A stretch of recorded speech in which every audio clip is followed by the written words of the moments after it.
ध्यान से समझिएगा, राम आम खाता है, राम इट्स अ मैंगो। क्या ये सेंटेंस सही है या ये सेंटेंस गलत है? कमेंट सेक्शन में जरूर बताइएगा। लेकिन मैं आपको बता देना चाहता हूं कि इस तरीके के सेंटेंसेस को हम लोग बचपन से पढ़ते आ रहे हैं कि राम आम खाता है, सीता घर जाती है, मैं पत्र लिखता हूं, और आए दिन हम लोग सालों से अंग्रेजी सीखने के बाद भी सेंटेंसेस में गलती करते ही करते हैं।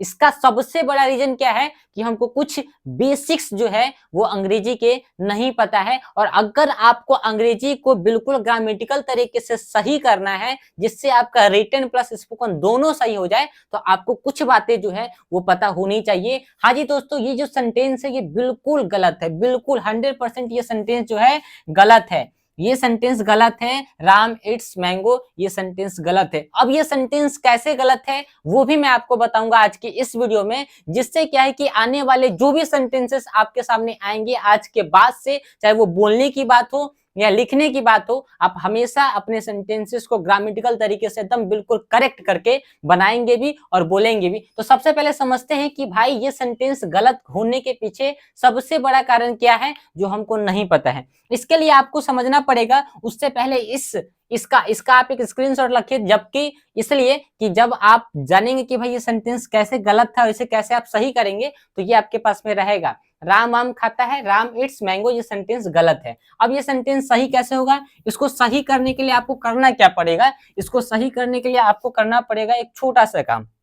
दो बातें समझनी पड़ेगी। जैसे आपने यहाँ पे दोस्तों एच, ठीक है, यहाँ पे मैंने हिंदी लिखा।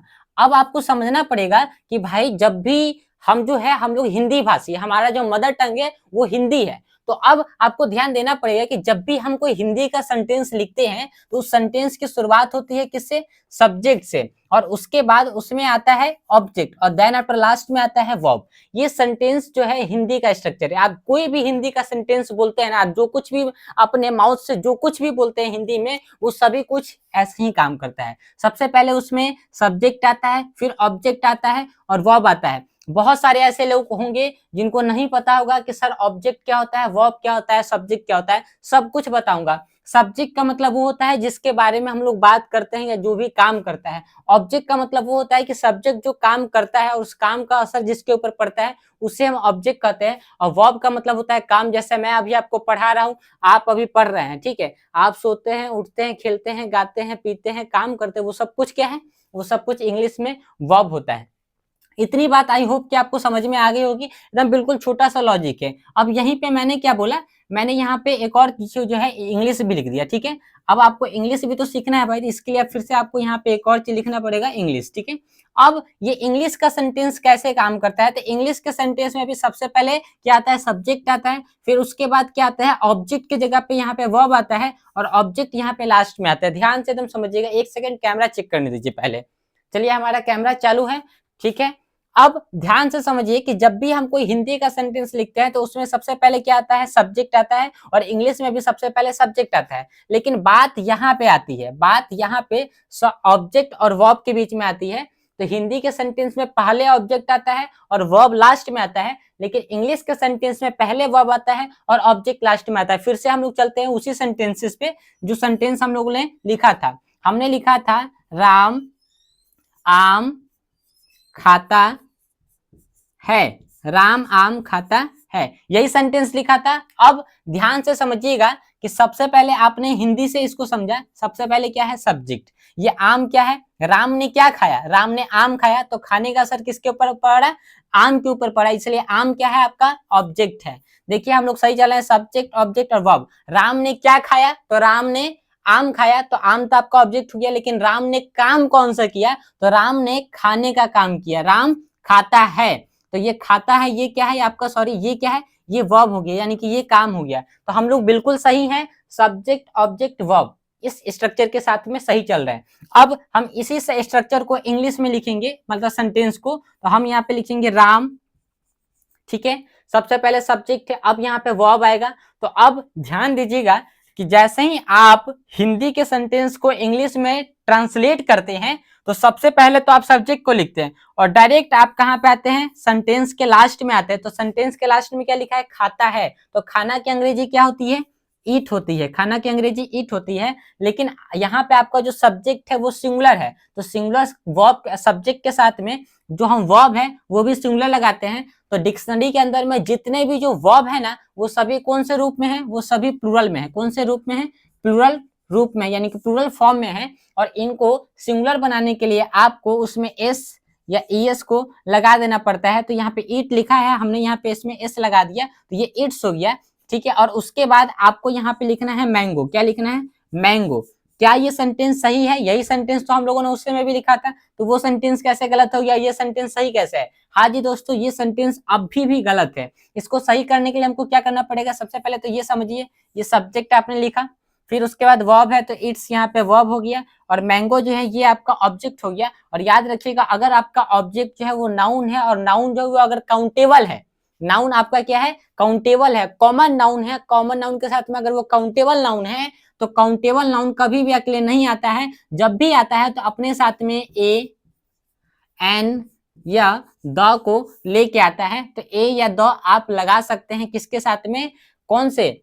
जिसको हम बोलते हैं कॉन्सोनेंट साउंड्स के साथ में। ये पे एम जो है ये कॉन्सोनेंट साउंड है। जैसे आपने बोला एबीसीडी में 26 अक्षर होते हैं, तो 26 में से जो 5 होते हैं वो होते हैं वोवल, और बाकी जो 21 होते हैं वो होते हैं आपके कॉन्सोनेंट।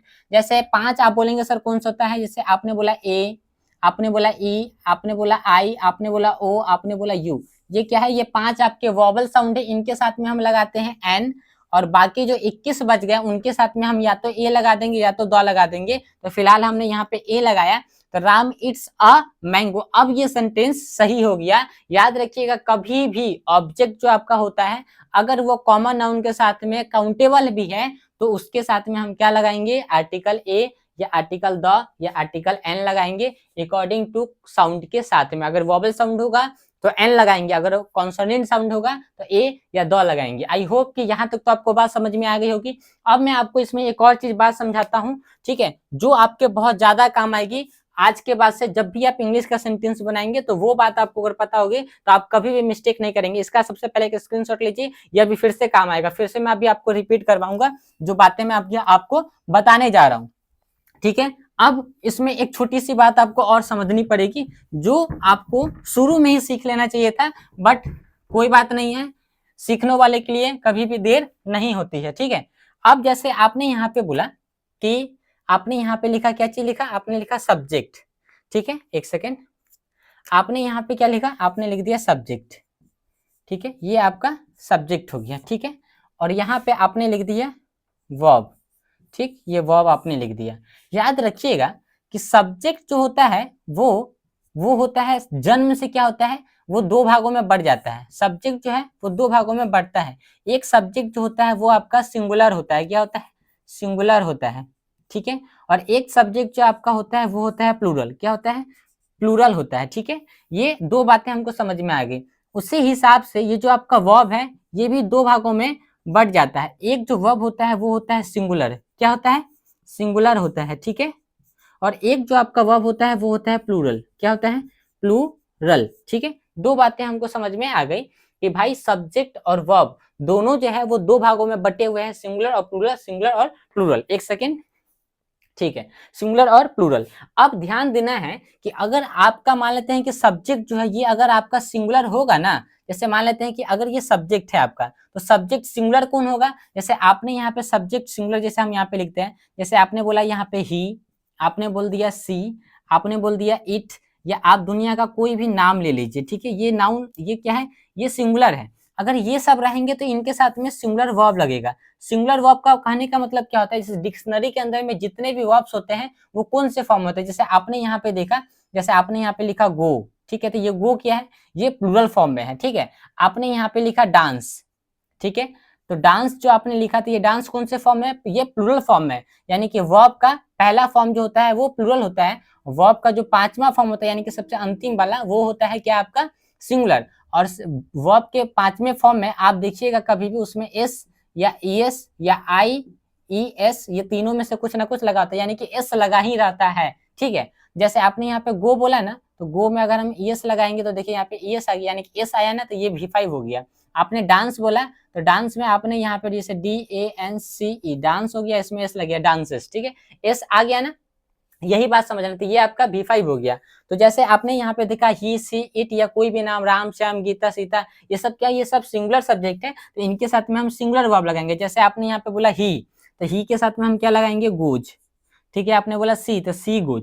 आपने बोला इट, इट गोज। यहाँ पे आपने बोला राम, आपने यहाँ पे राम लिख दिया, राम गोज। आपने यहाँ पे सीता लिख दिया, सीता गोज। ये इस तरीके से सही हो गया। आप यहाँ पे कोई भी वर्ब लगा सकते हैं जो V5 में यानी कि सिंगुलर होना चाहिए, एस वहां पे लगना चाहिए। जैसे आपने यहाँ पे बोला वॉक, वॉक का मतलब क्या होता है, टहलना, और इसमें आपने एस लगाई थी, ये वॉक्स हो गया। तो अब ये सेंटेंस सही हो गया। अगर आप यहाँ पे सीधे लिख देंगे गो, तो राम गो, ये सेंटेंस गलत हो गया। ठीक है, यही सिंगुलर प्लूरल का भाग समझना पड़ता है। और अब यहाँ पे ये प्लूरल सब्जेक्ट की बात है, तो अगर आपका सब्जेक्ट प्लूरल होगा तो आपको उसके साथ में प्लूरल वर्ब लगाना पड़ेगा। जैसे आपने यहाँ पे बोला आई, आपने बोला यू, आपने बोला वी, ठीक है, आपने बोल दिया दे, ठीक है, आपने बोल दिया यहाँ पे राम, और एक नाम और जोड़ा एंड लगाकर, राम एंड श्याम। ठीक है, तो ये प्लूरल हो गया। तो इन सभी के साथ में आप लगा सकते हैं गो। जैसे आपने बोला I go, you go, we go, they go, Ram and Shyam go. ठीक है, इस तरीके से आपको समझना है ये बातें कि भाई अगर हमारा सब्जेक्ट सिंगुलर होगा तो सिंगुलर वर्ब लगाएंगे, अगर हमारा सब्जेक्ट प्लूरल होगा तो हम प्लूरल वर्ब लगाएंगे। ठीक है, अगर ये बात आपको समझ में आई तो अब एक और बात आपको मैं समझा देता हूँ, और उसके बाद मैं आपको होमवर्क दूंगा। वो होमवर्क भी आप कंप्लीट करके कमेंट सेक्शन में मुझे बता दीजिएगा, इसका स्क्रीनशॉट ले लीजिए। ठीक है, जिससे क्या है कि आप प्रैक्टिस कर पाएंगे। ठीक है दोस्तों, चलिए अब मैं आपको सबसे पहले कुछ और बातें जो है वो बताता हूँ, जिससे क्या है कि आप जो है आज के बाद से आपसे मिस्टेक नहीं होगी। जैसे आपको अब यहाँ पे समझना है कि हमने यहाँ पे बोला सिंगुलर, ठीक है, सिंगुलर वर्ब, और इधर हम लिखते हैं प्लूरल वर्ब। ठीक है, प्लूरल, प्लूरल, ठीक है, सिंगुलर वर्ब, प्लूरल वर्ब। ठीक है, ये जैसे अब आपने यहाँ पे बोला सिंगुलर वर्ब, तो जैसे आपने यहाँ पे बोला हैज, देखिए लास्ट में क्या आया, एस आया। आपने यहाँ पे प्लूरल वर्ब लिखा हैव। ठीक है, आपने यहाँ पे लिखा डज। ठीक है, आपने यहाँ पे लिखा डू, देखिए सब जगह पे एस आएगा ही आएगा। ठीक, आपने यहाँ पे लिखा आर। ठीक है, यहाँ पे आपने लिख दिया, सॉरी ये सिंगुलर है, एक सेकेंड, आपने यहाँ पे लिखा इज, तो यहाँ पे क्या आएगा, यहाँ पे आएगा आर। ठीक है, आपने यहाँ पे लिखा वॉज, यहाँ पे क्या आएगा, वर। ठीक है, आप इस तरीके से देखेंगे। आपने यहाँ पे लिखा ईट, तो यहाँ पे क्या आएगा, ईट्स, सॉरी यहाँ पे ईट्स आएगा, और यहाँ पे आ जाएगा ईट, क्योंकि ये प्लूरल वाला है। ठीक है, हमको इधर प्लूरल लिखना चाहिए था, इधर सिंगुलर, ताकि हमको भी समझ, लेकिन पहले ही हमने इधर ही सिंगुलर लिख दिया। तो ये बातें आपको समझना है कि सिंगुलर सब्जेक्ट के साथ में ये हो गया आपका सिंगुलर वर्ब, और ये हो गया आपका प्लूरल वर्ब। ठीक है, इस बात को आपको थोड़ा सा ध्यान रखना है, और इसी हिसाब से आपको सेंटेंसेस बनाना है। आई होप कि आपको ये वीडियो अच्छी लगी होगी। हमारे लाइव इंग्लिश स्पीकिंग कोर्स को ज्वाइन करने के लिए हमारे व्हाट्सएप नंबर पर जरूर से जरूर कॉल करिएगा।